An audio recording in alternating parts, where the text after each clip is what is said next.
Durante años se ha repetido una idea casi como si fuera una verdad indiscutible, que el punk es de izquierda, que para ser punk hay que ser socialista, progresista o incluso comunista, y cada vez que algún músico o artista o simplemente un aficionado al punk expresa ideas conservadoras, liberales o de derecha, aparece inmediatamente alguien diciendo, no puede ser punk y de derecha, eso es una contradicción. ¿Pero realmente es una contradicción o estamos frente a uno de los mitos más grandes de la cultura popular contemporánea? Porque antes de responder esa pregunta, conviene hacer otra mucho más incómoda. Si el punk es tan compatible con la izquierda, especialmente con las versiones más radicales, ¿habría existido espacio para los punk en la Unión Soviética? ¿Qué habría hecho Stalin con un grupo de jóvenes usando ropa extravagante, desafiando la moral oficial, burlándose de las autoridades y cantando canciones contra el sistema? ¿Los habría dejado expresarse libremente? ¿Los habría invitado a participar en el proyecto socialista o los habría considerado elementos antisociales y enemigos del Estado?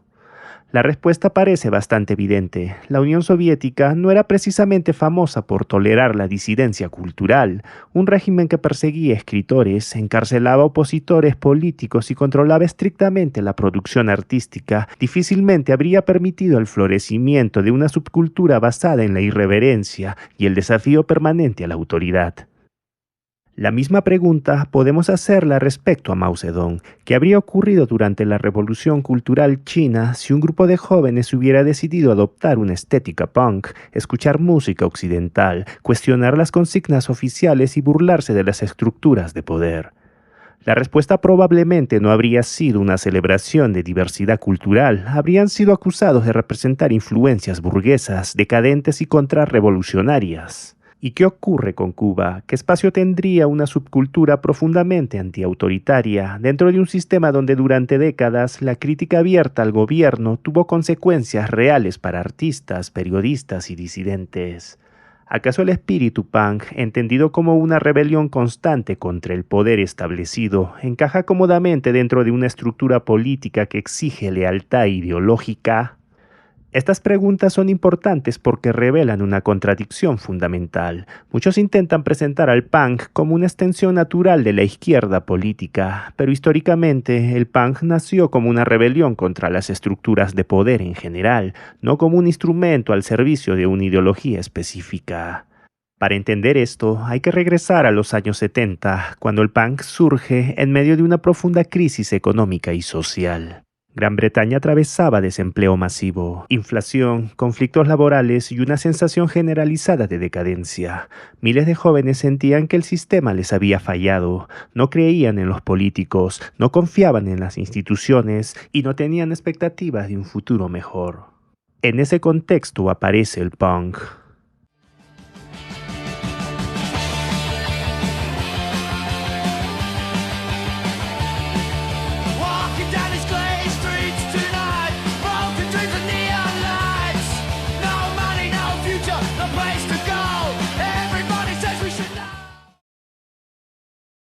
Y aquí es donde encontramos una diferencia crucial entre la narrativa actual y la realidad histórica. El mensaje original del punk no era una propuesta política elaborada, no era un manifiesto marxista, no era una defensa de la planificación económica ni de la lucha de clases. El mensaje era mucho más simple y brutal.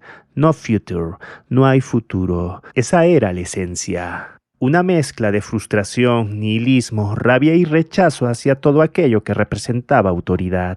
El punk no surgió para construir un nuevo sistema, surgió para escupir sobre el sistema existente. Y cuando hablamos de autoridad, hablamos de toda autoridad, gobiernos, corporaciones, medios de comunicación, élites culturales, instituciones religiosas y cualquier estructura que intentara decirle a la gente cómo debía pensar o comportarse. Por eso resulta extraño que décadas después algunas personas intenten encerrar al punk dentro de una categoría ideológica específica. Porque si algo caracterizaba al punk era precisamente su rechazo a las etiquetas. Tomemos por ejemplo uno de los principios más importantes de la cultura punk, el famoso do it yourself, hazlo tú mismo.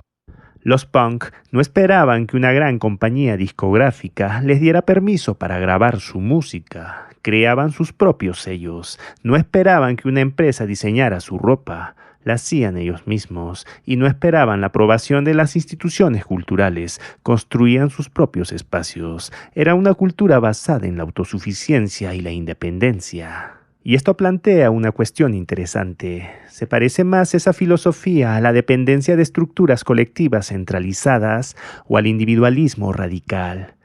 Muchos de los primeros punk desconfiaban profundamente de cualquier forma de autoridad centralizada. No querían que una corporación controlara sus vidas, pero tampoco querían que lo hiciera un partido político, un gobierno o una burocracia estatal.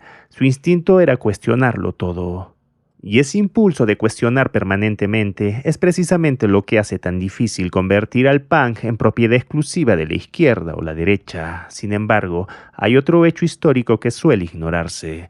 Muchos de los músicos más importantes de la historia del punk expresaron posiciones políticas que hoy serían consideradas conservadoras, liberales clásicas o directamente de derecha. Uno de los casos más conocidos es Johnny Ramone, miembro fundador de los Ramones y una de las figuras más influyentes de toda la historia del punk. Johnny Ramone era abiertamente conservador, apoyaba a Ronald Reagan, defendía posiciones políticas alejadas de la izquierda y nunca ocultó sus convicciones. Sin embargo, nadie puede negar su importancia dentro del movimiento punk. Entonces surge una pregunta incómoda. Si ser de derecha es incompatible con el punk, ¿qué hacemos con Johnny Ramone? ¿Lo borramos de la historia? ¿Decimos que uno de los fundadores del género en realidad no era punk?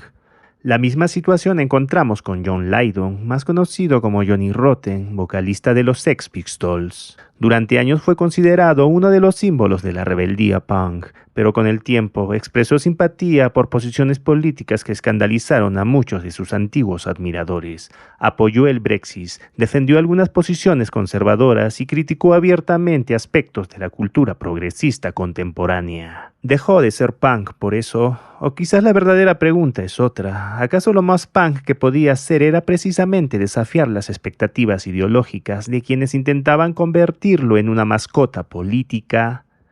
Porque si analizamos la esencia del punk, encontramos un patrón recurrente.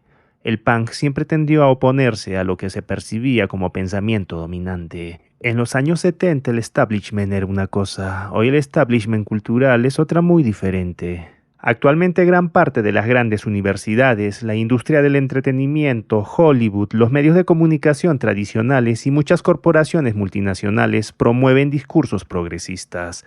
Esto no significa que toda la izquierda controle la cultura, ni mucho menos, pero significa que muchas de las ideas consideradas aceptables dentro de los espacios culturales dominantes suelen provenir de ese espacio o de ese sector ideológico. Y aquí aparece una paradoja fascinante. Si el punk consiste en desafiar al poder establecido, ¿qué ocurre cuando las ideas progresistas dejan de ser contraculturales y se convierten en la narrativa dominante dentro de buena parte de las instituciones culturales? Algunos antiguos punk llegaron a la conclusión de que la verdadera rebeldía ya no consistía en repetir consignas progresistas, sino en cuestionarlas. No porque se hubieran convertido necesariamente en conservadores tradicionales, sino porque seguían actuando según el mismo impulso de siempre, desconfiar de cualquier ortodoxia.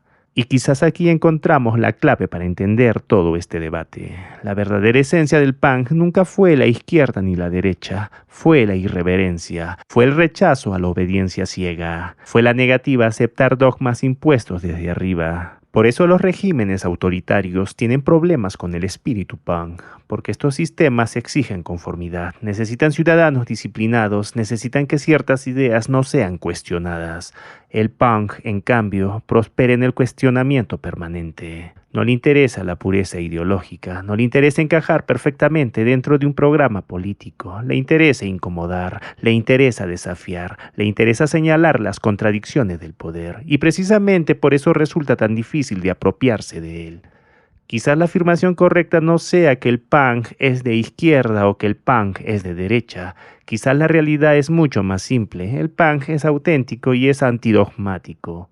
Y cuando una ideología intenta declararse dueña exclusiva del punk, probablemente ya esté demostrando exactamente aquello contra lo que el punk nació para rebelarse, porque al final el punk nunca trató de obedecer una bandera, trató de cuestionar todas las banderas, y tal vez por eso sigue siendo tan incómodo incluso hoy. Y en resumidas cuentas, el punk podría resumirse en no me digas lo que tengo que pensar.